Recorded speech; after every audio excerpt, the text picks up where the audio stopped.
Mais de 1.000 mandados de busca e apreensão, prisão temporária, prisão preventiva, condução coercitiva e com mais de 70 fases autorizadas. Em 17 de março de 2014, a Operação Lava Jato teve início. E o Metrópolis vai te contar sobre os 10 anos da operação que movimentou bilhões de reais em propinas e abalou a economia nacional e a política brasileira.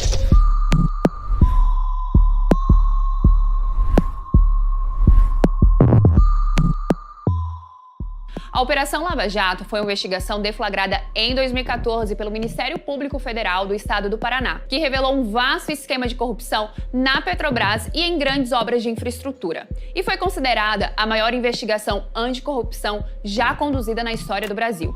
Ela atingiu centenas de políticos e algumas das maiores empresas do país, principalmente estatais e empreiteiras. A operação começou a partir de uma investigação sobre conexões entre doleiros e políticos. Alberto Iacef foi preso em março de 2014 sob suspeita de intermediar pagamentos de propina entre políticos, empreiteiras e dirigentes da Petrobras. Que Vossa Excelência está errado. Pouco tempo depois, também foram presos o ex-diretor da estatal, Paulo Roberto Costa, e outros integrantes do esquema. As investigações sobre a Petrobras começaram no âmbito da Justiça Federal do Paraná, estado onde houve as primeiras suspeitas. Depois, integrantes do Ministério Público Federal e da Polícia Federal de Curitiba criaram forças-tarefas para a operação. Da parte do Ministério Público, o comandante da equipe foi o então Procurador da República, Deltan Dallagnol.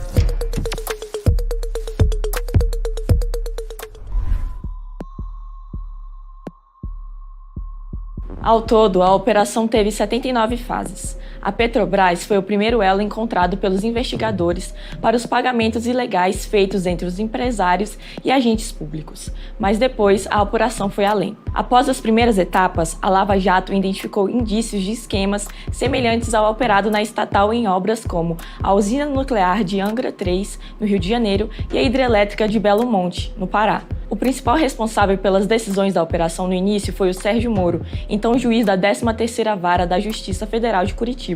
Com o avanço das investigações, porém, o STF decidiu em 2015 desmembrar a Lava Jato e transferir os processos sobre os esquemas investigados em outros estados, como Rio de Janeiro, Distrito Federal e São Paulo, para juízes locais. Normalmente, as empreiteiras concorrem entre si em licitações para conseguir os contratos da Petrobras, que contrata a empresa que aceita fazer a obra pelo menor preço.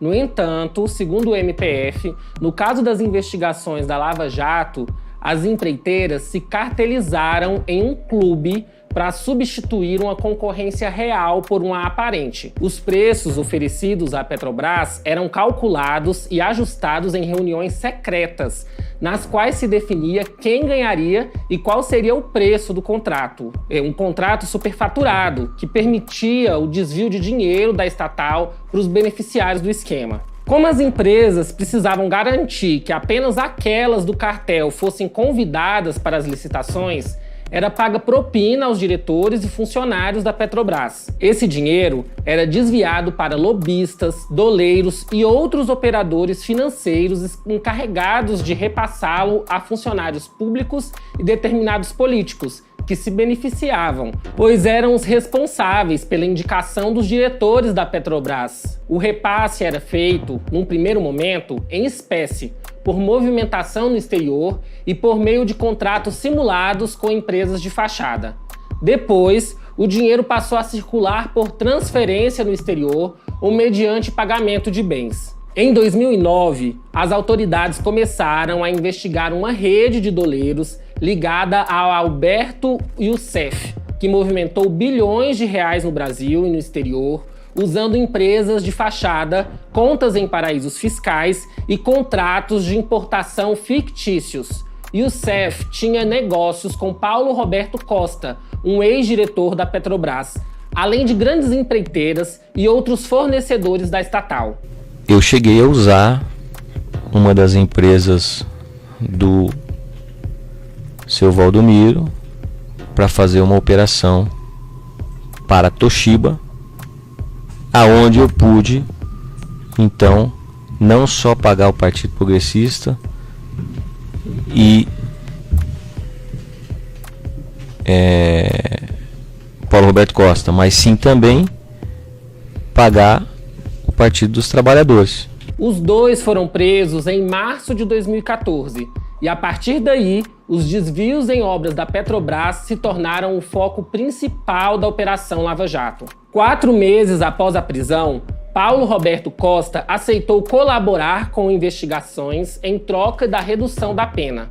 Costa confirmou que ele e outros diretores da Petrobras cobravam propina e repassavam dinheiro a políticos. E o CEF também se tornou delator no mesmo ano. Ainda em 2014, a Polícia Federal deflagrou operação contra funcionários e executivos das empreiteiras Camargo Corrêa, OAS, Mendes Júnior, Engevix e Galvão Engenharia, UTC e IESA. Em junho de 2015, foram presos os presidentes da Odebrecht e Andrade Gutierrez, Marcelo Odebrecht e Otávio Marques de Azevedo. No ano seguinte, a Odebrecht firmou acordo de delação premiada, que originou a lista de Fachin, contendo o nome de 98 alvos de inquéritos autorizados pelo STF. Em 2017, as delações de executivos da JBS envolveram diversos políticos.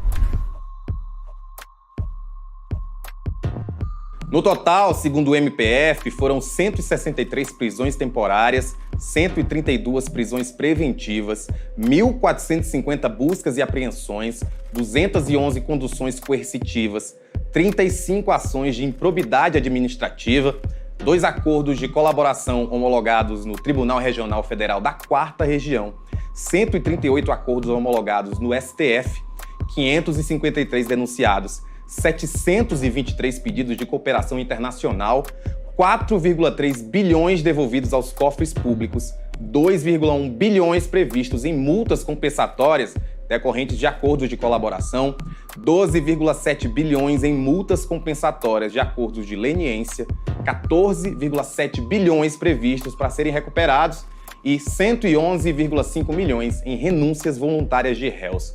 Segundo reportagens da época, a Lava Jato custou ao Brasil 3,6% do PIB e até 4,4 milhões de empregos por conta da paralisação de obras e das atividades das empresas envolvidas nos esquemas de corrupção entre 2014 e 2017. Os dados são de um estudo desenvolvido pelo Departamento Intersindical de Estatística e Estudos Socioeconômicos, o DIEES, e pela Central Única dos Trabalhadores, a CUT. Com a chegada de Bolsonaro ao poder em 2019, a Lava Jato perdeu fôlego. Nessa época, o então juiz Sérgio Moro deixou a magistratura e se tornou ministro da Justiça, e opositores intensificaram as acusações de parcialidade contra a operação, que passou a ter sua imagem ligada ao bolsonarismo. O auge do desgaste veio em 2019, quando o site The Intercept Brasil iniciou a série de reportagens chamada Vaza Jato e revelou mensagens de Telegram de Moro, Dallagnol e demais procuradores da operação, conforme mostrou o jornal É o País. Nelas, eles articulavam em conjunto a operação e combinavam datas, procedimentos, convocação de testemunhas e ações políticas, práticas que são consideradas ilegais. Como mostrou a Folha, além da divulgação das mensagens dos integrantes da Lava Jato, os vazamentos coincidiram com o momento em que os atores da Força Tarefa passaram a ser alvo de críticas de juristas, de advogados de defesa e de produções acadêmicas, apontando desvios e problemas na atuação do sistema de justiça envolvido na operação. Após cerca de 6 anos de trabalho, em fevereiro de 2021, o MPF anunciou a dissolução do núcleo original da Lava Jato lá no Paraná. Naquele ano, o Procurador-Geral da República, Augusto Aras, assinou uma portaria que estendeu os trabalhos da operação até outubro de 2021, mas com uma nova estrutura. As atividades da operação foram incorporadas pelos Grupos de Atuação Especial de Combate ao Crime Organizado, os GAECOS. Crítico do modelo de forças-tarefa, como a Lava Jato, Aras chegou a afirmar em um evento virtual em 2020 que era necessário que o lavajatismo não perdurasse no país. Para o Procurador-Geral, a mudança para os GAECOS iria garantir institucionalidade e acabar com a pessoalização da operação, o que, segundo ele, foi a causa de uma série de irregularidades. O anúncio da dissolução do núcleo original da operação ocorreu 3 dias depois que o ministro do STF, Ricardo Lewandowski, suspendeu o sigilo de 50 páginas de conversas entre procuradores da Lava Jato e o ex-juiz Sérgio Moro. Em São Paulo, a força-tarefa da Lava Jato terminou em setembro de 2020, após a saída de 11 procuradores que faziam parte do grupo. Pelo menos 7 deles pediram desligamento. No Rio de Janeiro, o trabalho foi encerrado em abril de 2021, quando foi incorporado ao GAECO do Estado.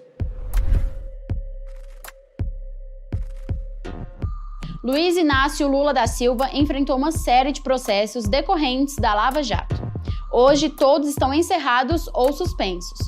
Como mostrou a BBC, houve dois principais caminhos para a conclusão das ações. Um, de que Lula foi absolvido, já que a Justiça considerou que não havia provas de que ele havia cometido os crimes. Ou as condenações foram anuladas porque os direitos do petista foram desrespeitados. Lula passou a ser investigado na 24ª fase da operação, que apurava a relação dele com empreiteiras envolvidas no esquema de corrupção da Petrobras de março de 2016. O MPF investigava o repasse de 30 milhões de reais de empreiteiras para empresas de Lula, além do pagamento de suas despesas e de seus parentes. Na época, Lula foi conduzido coercitivamente a prestar depoimento, o que gerou protestos e críticas de juristas.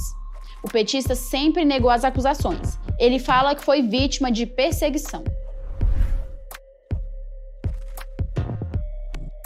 Em novembro de 2019, Lula deixou a prisão após 580 dias de reclusão.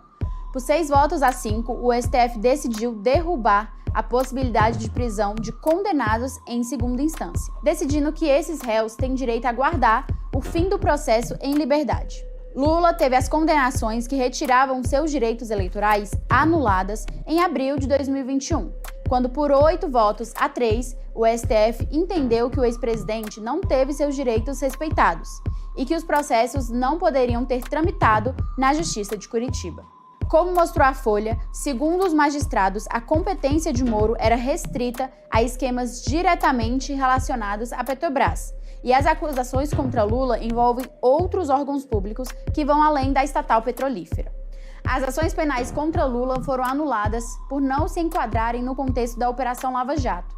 Segundo o Fachin, as denúncias formuladas pelo MPF contra Lula nas ações penais relativas aos casos do Triplex do Guarujá, do sítio de Atibaia e do Instituto Lula não tinham correlação com os desvios dos recursos da Petrobras e, portanto, com a Operação Lava Jato. Assim, entendeu que deveriam ser julgadas pela Justiça Federal do Distrito Federal. Até aquele momento, Lula ainda poderia responder pelas acusações em novos processos se tramitassem no Distrito Federal. Mas como mostra a BBC, esse retorno à estaca zero acabou provocando a prescrição da pretensão punitiva.